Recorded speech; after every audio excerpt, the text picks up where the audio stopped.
Okay, so does somebody want to cut the crowd noise and close the door, please? Hmm? Oh, okay. I can't talk well.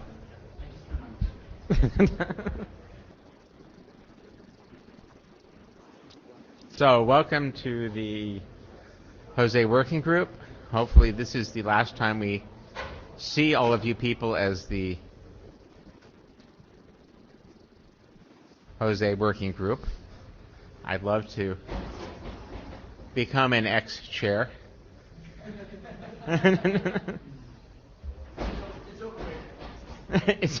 As opposed to being a chair? Well, because you stand back after you say that now we'll have success of having closed working groups. Oh, but my AD would never do that to me.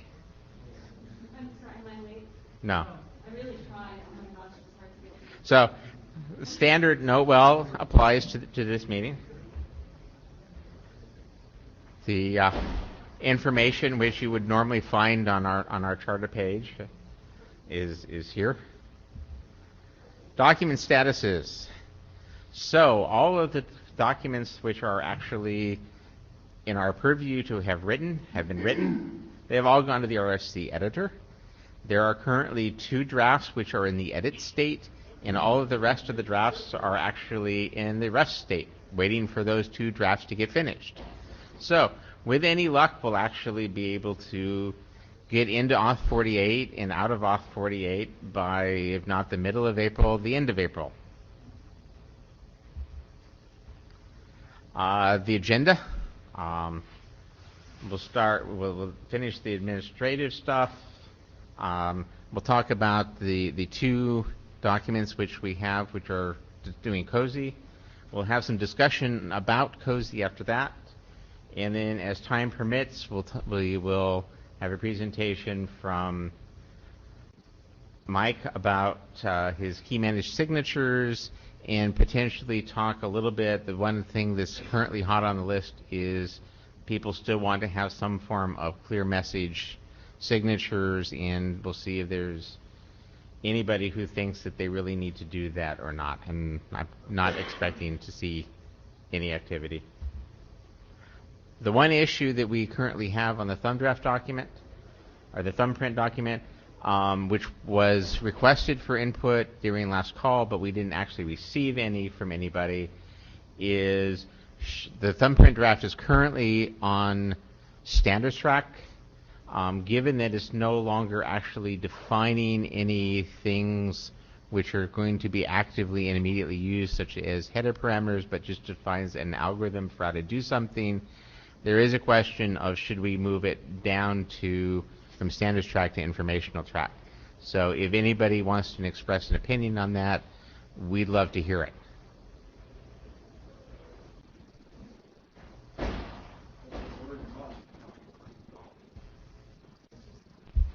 Yes, the word must does appear in the document.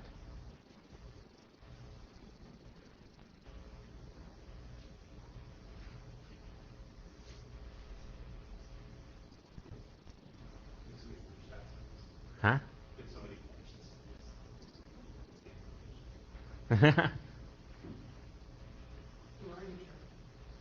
Joe Hildebrand. Check. I don't know, is Mike on? Yes. All right. Is the implication that if it has the word must in it, that it has to be on standards track and not informational track?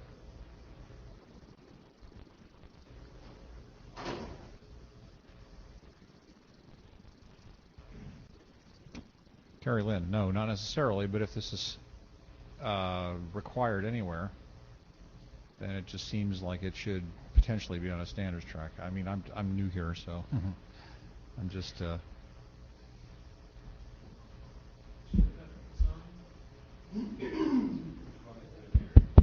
Yeah.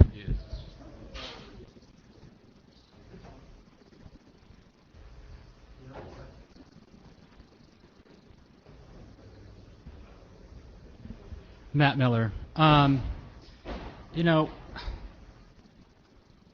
there being 2119 language in this doesn't necessarily bother me. It's if you're going to do this, then one must do this is fine with me. And as far as the document itself, I thought I had sent something to the list, but I'm fine with information. Informational. Oh,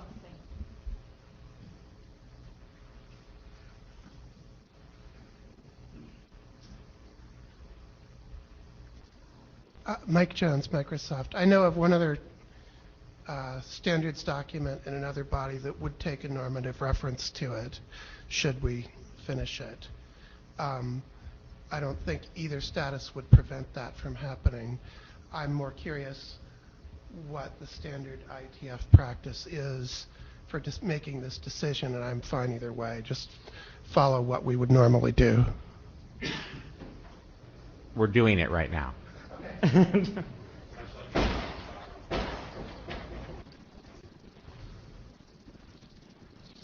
Okay.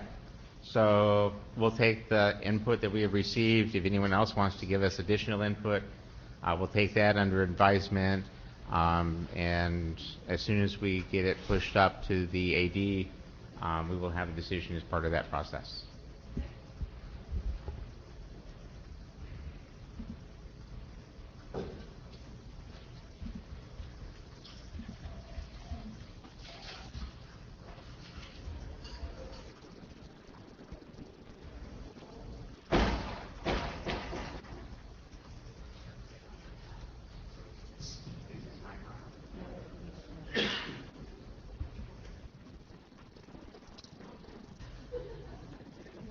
Well, I turned it on. It was working. Yes. And perhaps I should. Is that on? Okay. Yes. I had to figure out whether it was a slide switch or a rocker switch. Okay. So we'll now have a presentation about two documents that have been presented as potential candidates for COSI, and then we'll talk about what should happen with COSI. Next.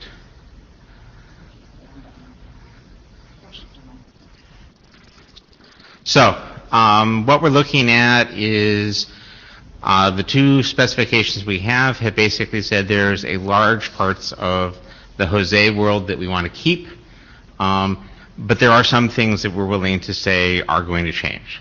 The first and biggest is, of course, we're not going to be cryptographically compatible. So we're going to make changes so that you will not be able to transform a document from a Jose document to a COSI document or back again. We obviously want to use CBOR idioms rather than rather than JSON idioms whenever possible. So we can lose some of the things like base 64 encoding because we have natively binary encodings. We'll probably do a bit of changes in terms of naming things so that we can save a whole lot of space if we use integers where strings are used in places.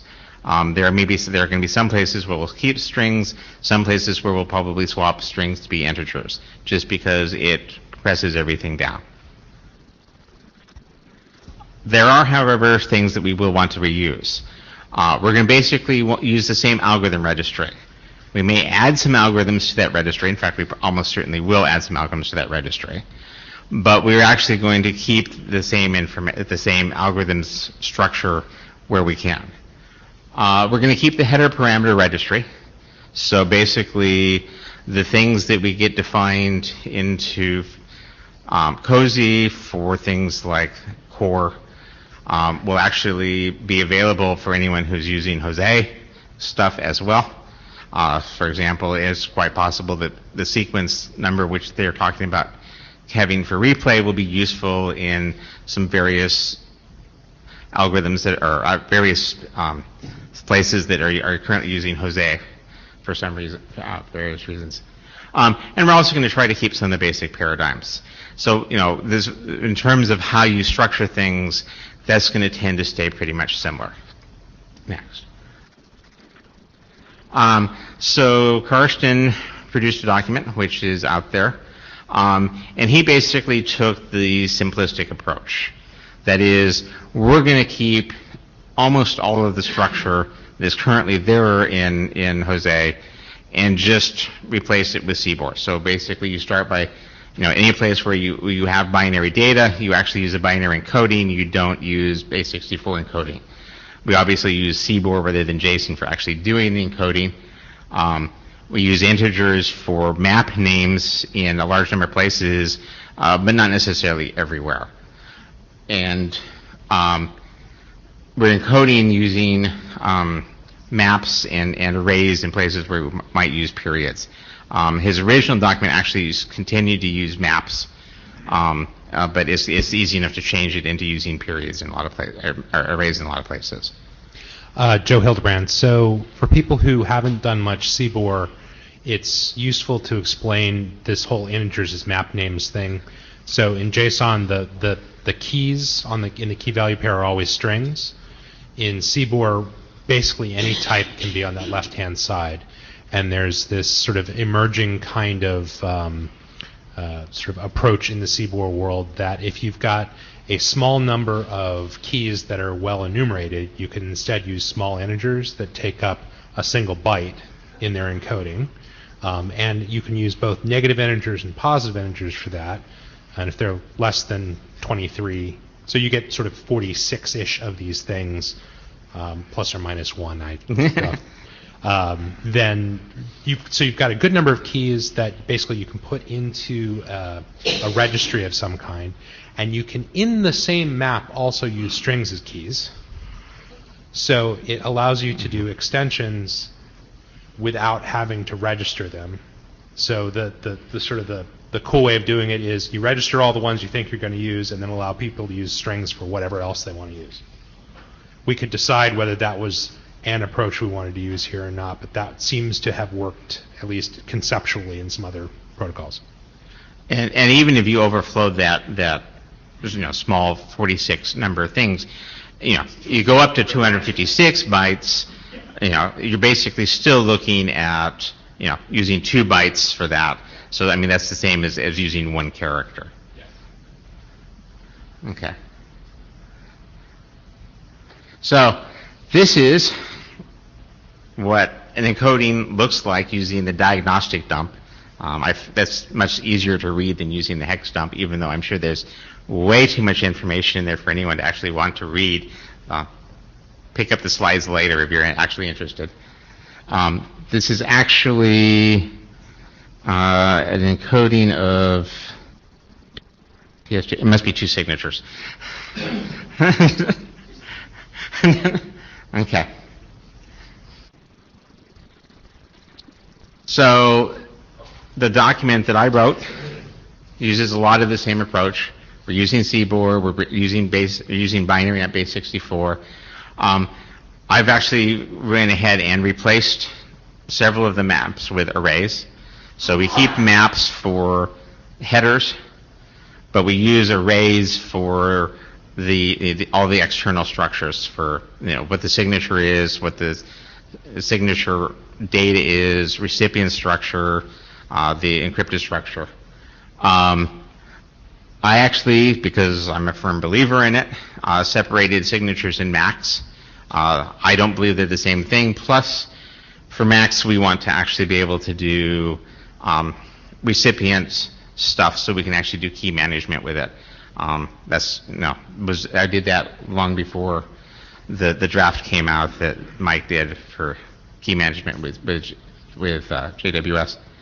And I'd actually reused the exact same structure for the encrypted body and for recipients. So the same code deals with both of them, which actually potentially saves some code there. Next. And so this is basically what the exact same example I had up there before looks like with the CBOR diagnostic dump.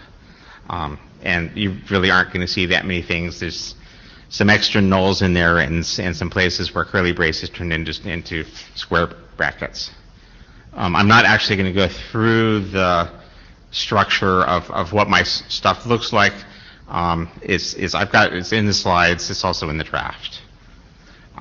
So we're now going to go on and look at some of the design decisions that I made that I felt were actually very reasonable to do. So I start by basically looking at size comparisons. So this is basically, I went ahead and applied the, use integers rather than strings to the draft that Karsten produced. And this is basically if you have, one signer, one MAC, one encryption. So these are 3 different messages. They're basically minimal messages. So, for example, the MAC does the signer only has unprotected headers. It doesn't have unprotected and protected headers. The sizes would be the same whether you had unprotected headers or protected headers in terms of both Karsten and my encoding. If you added other fields, that the sizes would go up and down, and they wouldn't actually happen to just come out basically the same sizes all the time. This does not include things like IVs. This is basically just the overhead of encoding the basic structure. Justin Richard, for the Jose column, is this for the compact encodings or the JSON encodings or the flattened JSON encodings? This is the JSON encodings. Okay, so it's the big one. Thank you. Yeah. Okay. Next. Okay, so basically I did analysis of what's the cost differential on doing maps versus arrays. And this is, again, assuming you're using integer indexed maps. So if you're doing an array, it costs you a byte to have a null in some place that you're not doing you're not using that field. So if you don't have authenticated header fields, then it costs you a byte to have a null in there because you still have to keep the element filled in the array. On the other hand, a map costs you an extra byte for things that you do have. So if you have both authenticated and unauthenticated header fields, it costs you an extra byte over just having one of them. So from Ludwig's sites, can you provide more detail on the size comparisons, perhaps some document? Maybe you could send that to the list. Maybe. Yeah, I've got a text file I can send off to the list that is totally unreadable. Ludwig, does that help? Would that be enough for now? The list will be fine. Okay. Yeah, because otherwise I need to annotate it so that people could actually understand what is there. It's what's there basically. It was enough for me to figure out what was going on and not much more. So if you look at the body of a signature, there are 4 fields that are in the body of a signature, basically. You always have 2 of them filled. You'll always have basically the assumption I was not doing detached content. So you'd always have a content, you'd always have some header fields in the signature. With a signature item, there are 3 items, there's always 2 of them filled. So basically that gives you an idea. On the signature body, it doesn't really matter whether you have an array or a map. It's going to come out about the same both ways, depending on whether you decide to fill those extra fields. Signature item is a little bit cheaper probably to have the array rather than the map, because you're always going to be paying that 1 extra byte for having the map or for having an array, but you're paying 2 extra bytes in terms of that for the item. Similarly, I've got the analysis up here for an encrypted body, the recipient, and basically the recipient structures in terms of what you're transmitting on the wire for doing an arrays is the only real big loser. On the other hand, it's quite possible that we'll look at it and say the fact that you're using basically identical code for doing the recipient body and the recipient structure, the encrypted body and the encrypted structures, gives you enough of a code savings on the chip that you're willing to pay that additional wire cost. Okay. Using integers for strings. obviously it's a big win on the left-hand side of the map.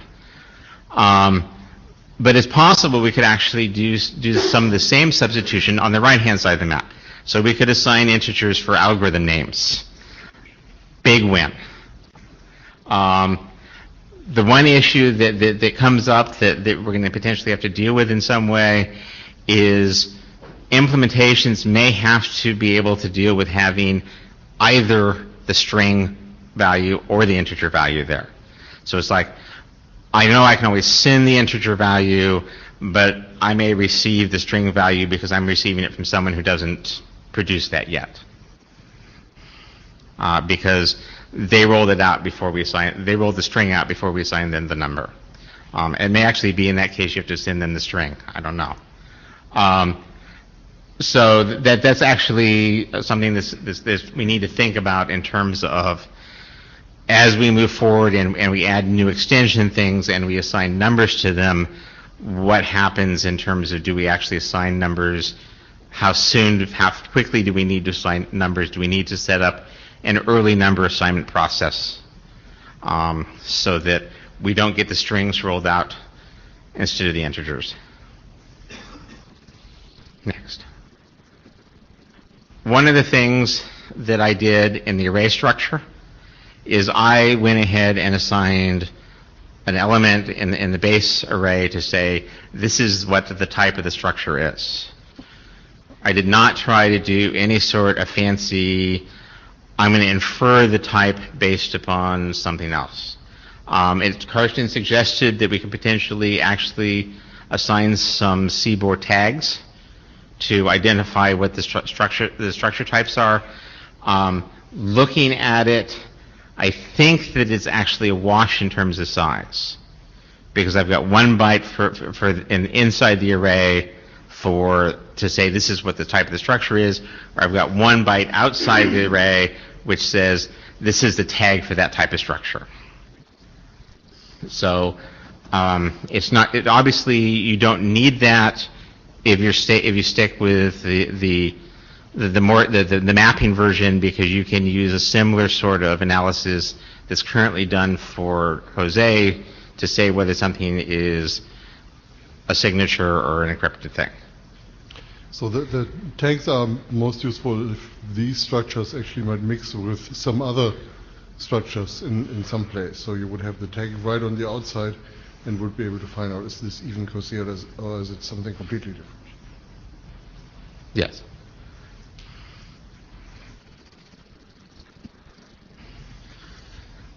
Joe Hildebrand. So I would suggest that when we go down this path that we figure out what the subset of CBOR that we're going to be using is.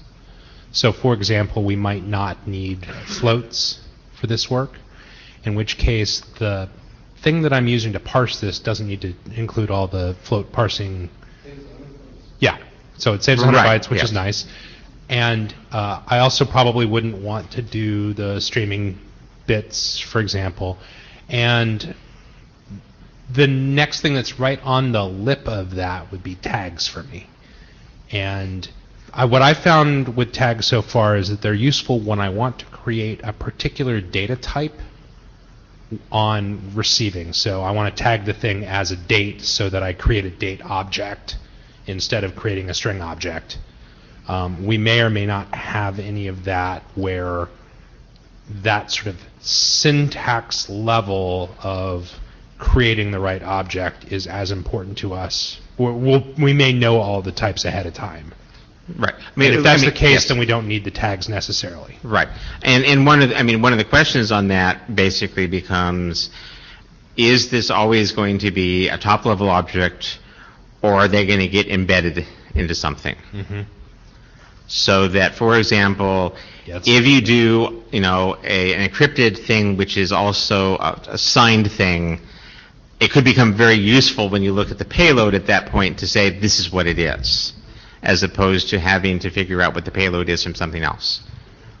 Derek Atkins. In my use case, it's definitely going to be embedded and nested. Okay. The ACE stuff today that they were talking about was always top level, and they always knew what it was from external signals. Matt Miller, For at least my uses of Jose today, I've known ahead of time what I'm dealing with. So for me, it doesn't matter. But if it's important for others, then we ought to keep them. Joe Hildebrand again. I have no opposition to having tags. And as I mentioned, tags for me are right on the line that I could be argued either way on. So if there's a good reason to do it, I'm all for it. If there's not, we probably save 10 bytes in the implementation or something. It doesn't save that much, but it's a little bit. Mm-hmm.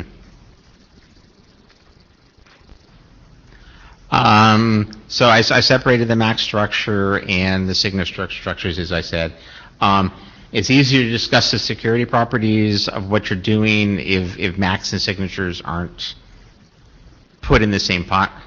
And it's quite likely in the IoT world that they're not going to be doing signatures anyway. They're actually going to be doing max almost all the time because they want something small that they can send across the wire. I wouldn't go that far. I don't think that I don't think that's true. Ideally, we would like to go to asymmetric crypto, but it may not be possible in all the cases. Right. I mean, obviously, especially if you want to do end-to-end stuff, you kind of have to do signatures rather than just max. Yeah. So in any case, please support both. Oh, well, I mean, no. I mean, the implementation will support both. But if you, in point of fact, separate the two of them, then that allows you to say, we just can basically not include any of the signature stuff and in onto this library. And if we're doing encryption, then half the max stuff is already included anyway. Because the recipients, the structure for managing your keys for the max structure and for encryption structure is they're identical. They're exactly the same thing. Next. So the single encryption structure. It simplifies code, and part of what I'm hearing for about a third of the IoT people is we don't have enough space to do anything. A third of them we have enough space to do a small amount of things, and a third of them is well, we got lots of space. We can do just about anything. It depends on which people you're talking to and what day it is. Again, by doing it, we basically can do AEAD key wrap algorithms, which may be useful in terms of enforcing some things down the line in terms of things like this is actually the name of the algorithm we're doing. Mike? Mike Jones, just a clarification question. I think I know what you mean, but is it the case that by this you mean that you're folding the initialization vector value and the encrypted data value into a single value like TLS does and things for AEAD algorithms? No, that's someplace else. But okay, then what is this?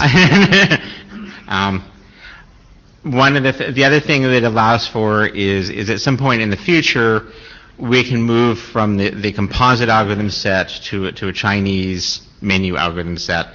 It's not clear that that's a good idea, but the ability to do so at some point in the future is something I don't necessarily want to preclude. So basically we can talk about what the algorithm is at the encrypted message layer. We can talk about what the algorithm is at the key wrap layer, and then if you wanted to, you could add another layer on top of that, which is this is the algorithm that we're using to get a key to get to the key wrap key. It's a very, very low priority thing as far as I'm concerned, and right now I think we should probably stay with the composite algorithm world. But if things start to go haywire in terms of registration, we can revisit that decision at that point in time. Okay, I did move the tag into the crypto text. I haven't moved the IV into the text, into the ciphertext. It is potentially something we want to think about, especially for some algorithms. I know that the people who presented in ACE today, we're basically talking about one of the things that they want to do is use implicit nonces, implicit IVs with CCM so that they don't have to transport an explicit IV. And the question at that point is, do you signal that by just having an empty IV field, or do you signal that by, we're going to roll the IV into the ciphertext stream, and the algorithm is just going to know whether it starts with an IV or not? That's, part of the question is, for example, are there two different communities who are using the CCM code, one who wants IVs and one who doesn't want IVs? And I don't think we know an answer to that question at this point in time. When we did the analysis on which way we should go for Jose, it wasn't really clear that one version was preferred over the other version in terms of the libraries that are there. And since basically a lot of the times we're going to be rolling into new or existing code, it's going to be whatever they want to do anyways. It's probably not going to make a whole lot of difference. It's not that hard to strip to strip the tag off the back and feed it in separately if you need to, because you know how long it is.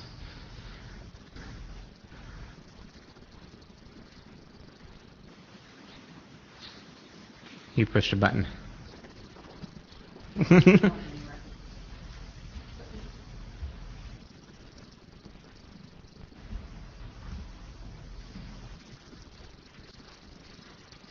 Yeah, don't touch the mouse. The bad part is the mouse covers a whole lot more space than just the pad. One of the things I did, which is a cleanness of design, as opposed to something that potentially really needs to be done, is I basically separated out unauthenticated and authenticated attributes and put them in a lot more places. So since we're using the same structure for the base encrypted message and for recipients, obviously I get both the whole for authenticated and unauthenticated attributes for free at that point. For signatures, basically there were just unauthenticated attributes associated with the payload, and authenticated attributes were associated with the signature. So I basically have split it down so that I have authenticated and unauthenticated attributes with the payload, authenticated and unauthenticated attributes with the signature, and basically have made a statement that the attributes at that layer only apply to that layer. Clarification question. Yeah. By attributes, do you mean header parameters? Header parameters, yes. Okay. Yeah, I still tend to live way back in the CMS world where they were, yeah. For Mac and encryption, obviously each layer the authentication is done on each layer. So that what you have at a recipient structure, you would have an AEAD algorithm. What you have at the message structure, you have an AEAD algorithm. They're doing themselves separately. Similarly, on the Mac, the Mac value computed applies to just what's in the Mac message layer with the payload. If you had authenticated attributes in the recipient, that would be authenticated by the key wrap algorithm that you would be using at that layer.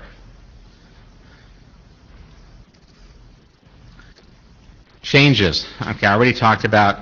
We have had a request to have AES CCM-8. I actually had to look up and figure out what the 8 meant, because CCM actually has 2 parameters. They say that they want an HP, an implicit IV in many cases, so they don't have to transport it. There was some interesting HIP work that was done by Bob Moskowitz about 4 years ago. Huh? What is HIP? Thank you. Host Identity Protocol. Which basically he was trying to figure out how to do everything with as few cryptographic primitives as possible.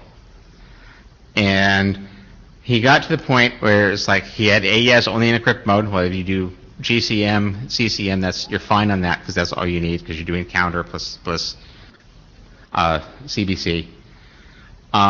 He tried to get a mode of doing HMAX or key derivation, and that's where he got hung up. Is doing a KDF function with just an AES encrypt operation. It turns out if you have a good random key to start with, you're fine. If you have the bad random key to start with, you can't really use an AES to do that. You really need some sort of hash function there rather than a MAC function to do that initial compression of the not quite so random data into random data.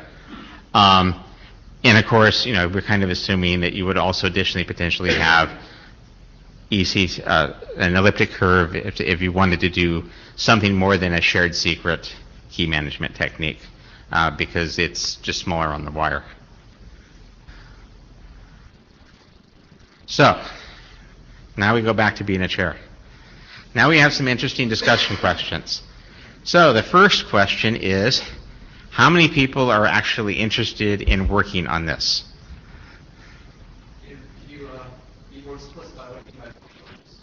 I mean people who will review the documents, comment on the documents, implement documents. Depending on the approach, I'm intending to edit the document, but I'm planning to do it on GitHub so people can make pull requests if they want to actually help edit the document as well. So, people who are interested in working on this, seeing this work done. Oh, sorry. People who are interested in actually working on this document and contributing in some form. Okay. People who are willing to read whichever approach document we use and put comments on the list, assuming, well, for now we'll say the Jose list, by Easter.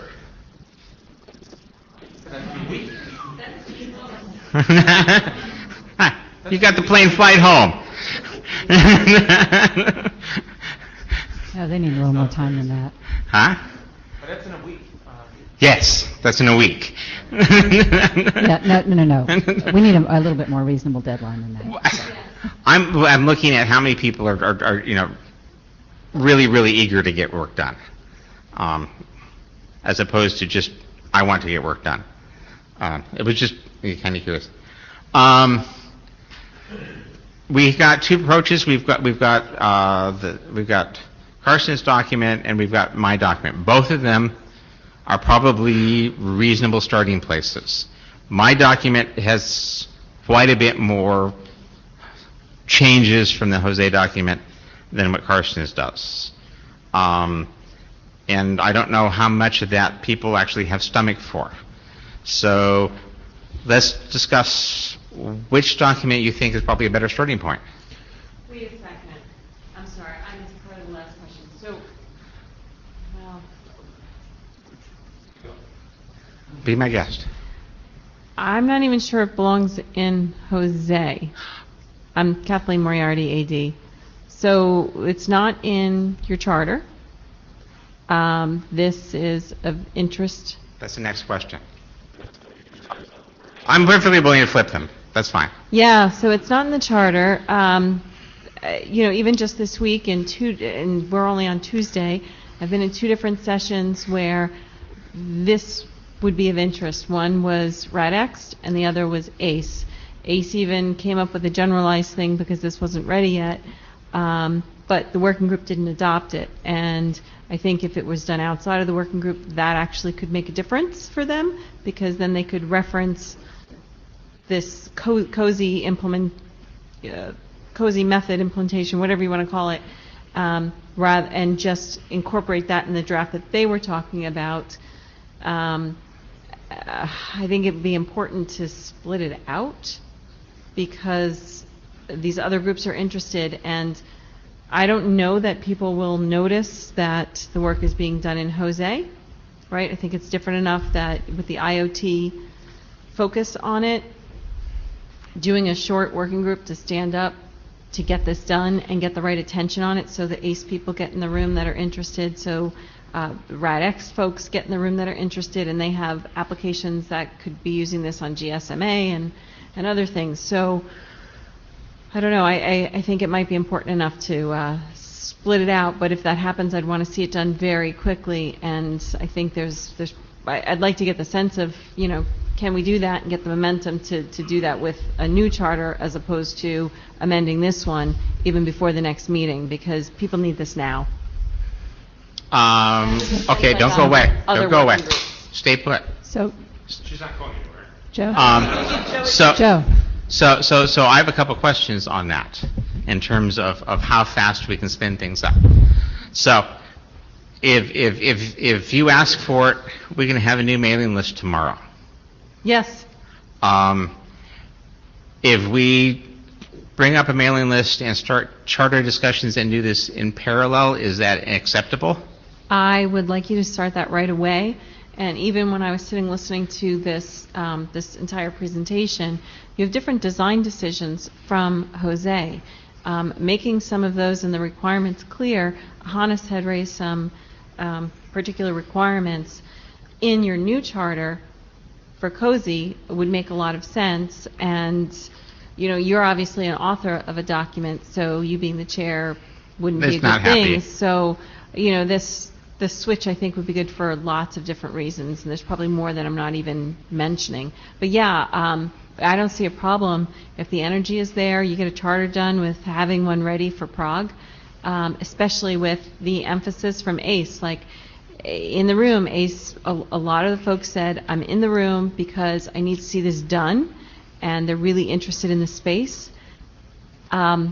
And they're following along, and not everybody's contributing, but they need all these problems for IoT solved, and this is going to help them, right? So if they can reference something that folks with the clue on how to do CBOR and implement this, that they can point to, I think it's going to make a difference. So yeah, I would help you. Okay. So basically, I mean, in terms of process, as long as we don't say we want to do this work in the Jose working group, we would need a new mailing list in either case. So we can spin that up quickly. And then it's just a question of whether we spend the time writing a charter and creating a working group, which is not necessarily bad. Joe? Joe Hildebrand. I think Kathleen's on the right track there as far as I'm concerned. I would like to have a very frank discussion about what the new charter ought to be. I mean, we'd have to do that in a rechartering exercise. Doing that in a separate group would allow us to finish off the little bits and bobs we've got here, soon, but to have a separate list for the new stuff so we don't sort of have to intermix them terribly much. I like the idea of making sure that people can find it, and the fanfare of a new working group is one of the ways to get a little bit of extra attention. I think particularly with the support from the area director directly, as we have here, without having to go through the whole sort of BOF cycle necessarily, I assume. Yeah, I think there's enough to avoid the BOF cycle. Okay, good. Well, and I think there's enough demand and enough request for speed. Avoiding the BOF cycle is good. So I think that the actual overhead associated with splitting out a new working group is relatively small here. It's all work that we were going to have to do anyway, and we get some upside from it. So I'd say let's just go ahead and do that. Okay. Phil? Phil Hornbaker. The fact that you are now having to spin up a new working group to change the format of the encoding, I think really speaks to an architectural problem. When JSON came onto the scene, the reason I was very keen on it was I wanted to standardize on one data model across all of the things I wanted to do. And now I've just been watching this, and I did make comments when CBOR was being discussed. I said that I thought it was the wrong approach. I was told, no, this is a private discussion. It's not a standards issue. Go away. We don't have to talk to you. You shut the door in my face. You didn't want to talk to me, and now, because you didn't use the JSON data model, we're now having to write drafts to explain how to do this thing we've already standardized in a different encoding. And before we start to do working groups and a whole new work cycle to talk about how we do X in Y, I think we should re-examine and see, are there other ways that we could get the same level of compression, the same level of compactness, without introducing a whole new data model and a whole new way of doing things.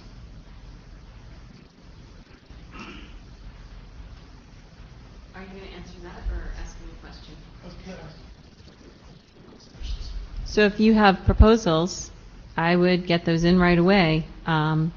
Jose is close to being done with their charter. So if it's something that fits in the charter and you think you can fix some of these things and you can make it within JSON work, then I ask you to, has it's been submitted? Well, it's a JSON issue. I made an alternative proposal to doing encoding if you wanted a compact encoding. And there are remote people. Yeah, please, microphone. Please use the microphone. There's remote people. And they are contributing and participating. Okay, yeah. I mean, I've got a technical proposal, and I suggest that what we do is to see whether doing it in CBOR and doing it in the stuff that I've already proposed, which one gets it more compact. I know that you're not going to need to spin up a new working group for mine. Okay, get it in, and we'll see what it is, but we won't delay at least chatting on a list. A list can open, a list can close.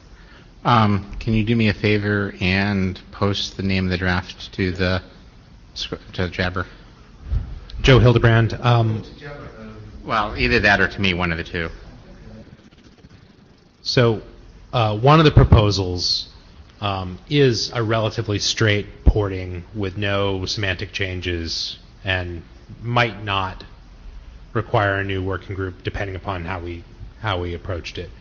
One of the things that the people who've done a little bit of CBOR are saying, I believe, is that a slightly more idiomatic use of CBOR will have benefits in terms of the size of the code needed to parse it and the size on the wire, etc.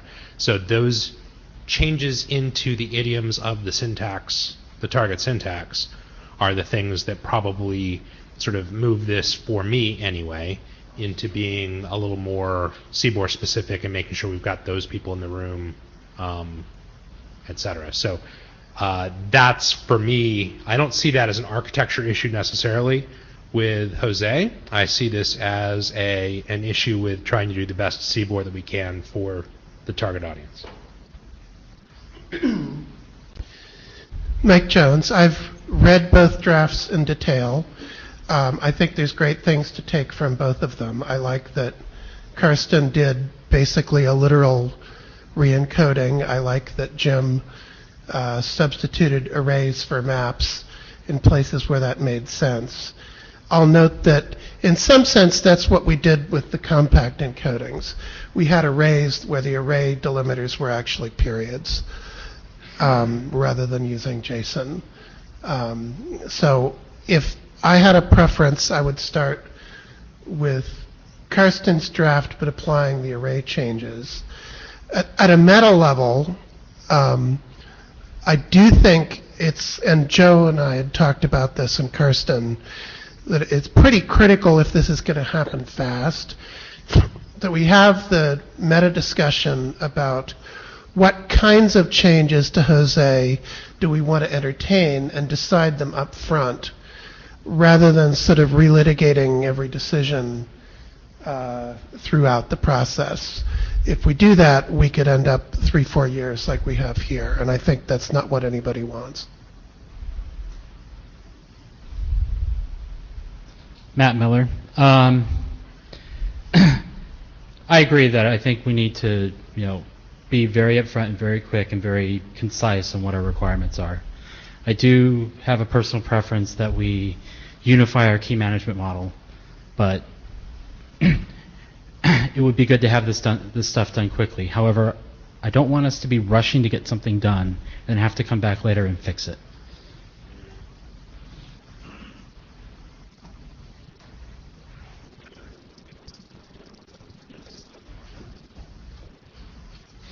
So, look. Just because I was in line anyway, Martin Thompson. The question of things like the transformation that Mike was talking about, it's probably the sorts of things that I would rather this sort of effort focus on, rather than, you know, people's wishes and dreams about what Jose could have been. Unfortunately, there are some concerns with moving to an array-based thing as opposed to a map, and there are advantages in either direction, and extensibility and various trade-offs that need to be made. Then we can get into questions of whether or not you use numbers rather than strings in various other places to save space, and how you manage that, and that's an interesting discussion to have as well. But I think those are the discussions you want to have. Otherwise, yeah, years will pass. And some people actually want to use this. Okay. So this may be too low level, Mike, again, but I do hear people in some contexts still wanting detached payloads. In fact, that was actually presented at ACE today. Yes. I mean, he was detaching payloads. I mean, and obviously it's doable with either method.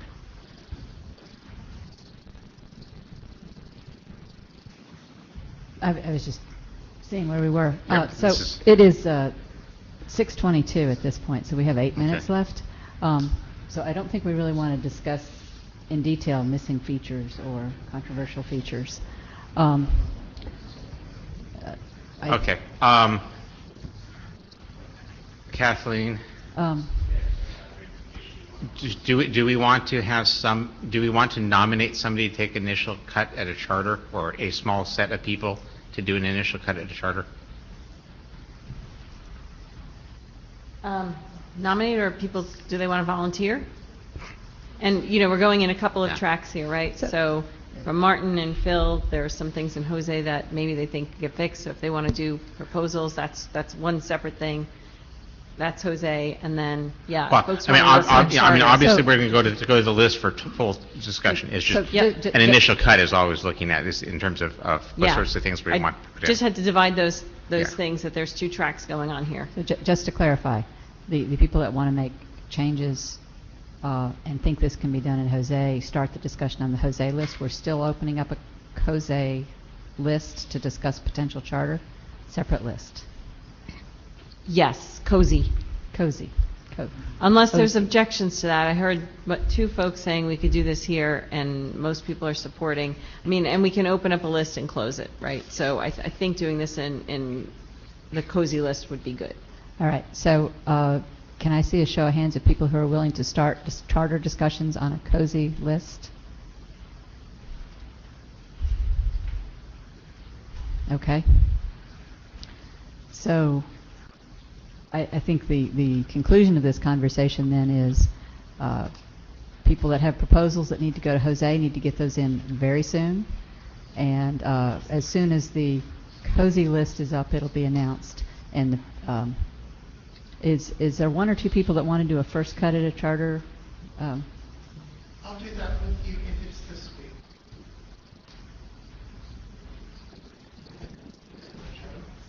I'm willing to host a meeting next week where we after you guys have got a straw man. Okay. Okay, but you get it in and then we'll talk about it and we won't make it. All right. Okay. So do you want to be in on this? Not you, John. Do you think you have enough? I can't remember your name. Next to Kathleen. Yes. Do you have enough things that you think you want to see in it that you want to help do that initial charter cut? So, Göran Selander, I presented the object security drafts today. I know. Yeah, okay. for others to know. So, I mean, we basically have a set of use cases where we think this is interesting, and we got a good reception at ACE today. But there is also discussion about how it fits into the co-op architecture. I mean, the extreme pressing deadline, which I hear is.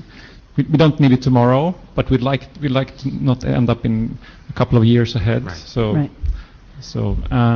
But there are certain scenarios we'd like to contribute to this as input in sort of sizes, mainly of. The only reason I suggested one or two people to start a charter. Yeah, no, I understand. I was trying to get somebody who wasn't Jose. Okay. What about Right. ACE or RADX folks? The two chairs are here too. Yeah, Caponi, ACE co-chair. So I'm willing to provide an initial proposal to the COSE charter. Okay. If you want to help with the initial cut, let's gather up here afterwards. Right. So I suspect, Hannes, I suspect this from the discussion that we had to be useful in two places. One was in the solution that Gern presented on sort of end-to-end security when you have a client talking to some resource server to get some data. But the other place where this could be useful is in the context of something where the authorization server passes encodes some information and wants to have a compact encoding. This is not data, obviously. It's, we're talking about authorization information, keys, and etc. Their key transport mechanism. And in that case, and that would be, I think, a fairly integral part of the solution, because in ACE, because that's what all of the proposals would definitely need. And currently, you can either cook up something on your own or use the JWT. Or similar JWK, etc. mechanism, but ideally it would be good to have this sort of more compact version if available. Lionel Moron, so DIME Working Group Chair. So there is also some ongoing discussion regarding the need for end-to-end end-to-end security, and so for the time being there is only service requirements or security requirements, but I think that at the next meeting we will start speaking about solution. At the initial time it was about reusing JSON for that, so I think that we'll be also interested by this work. Okay, thank you.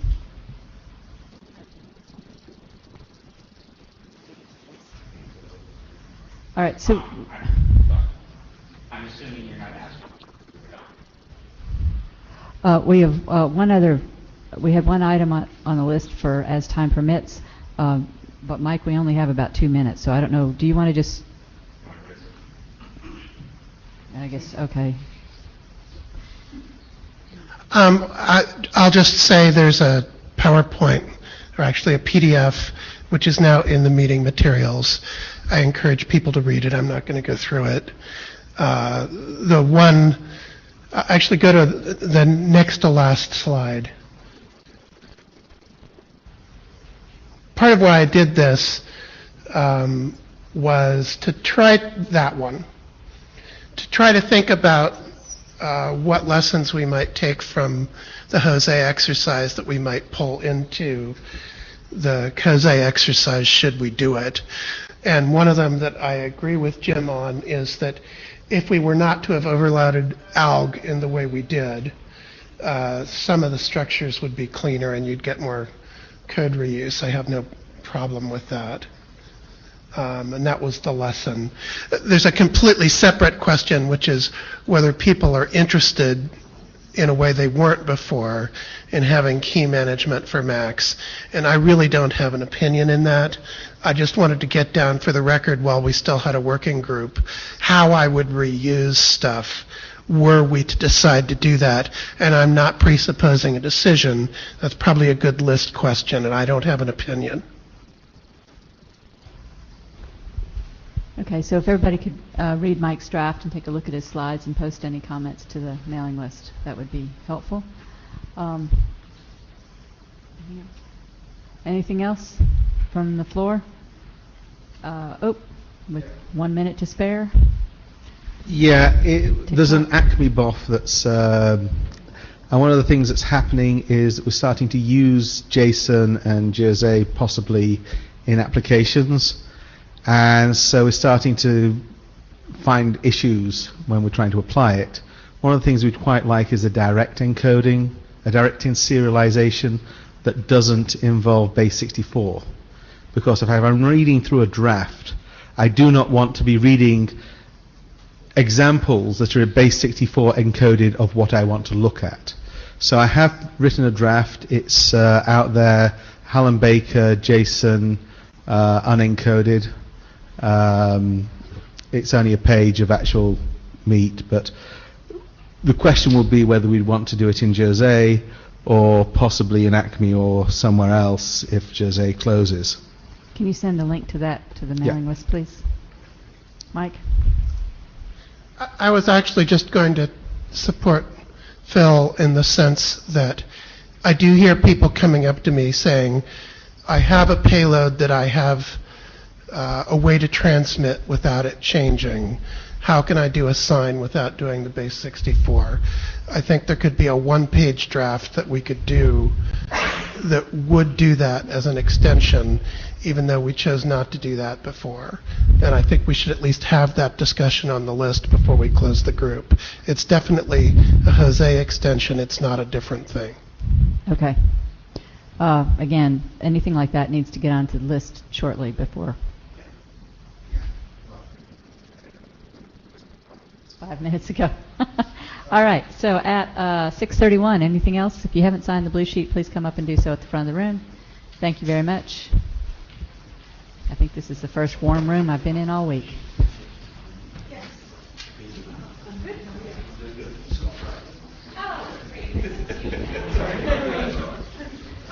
You know what?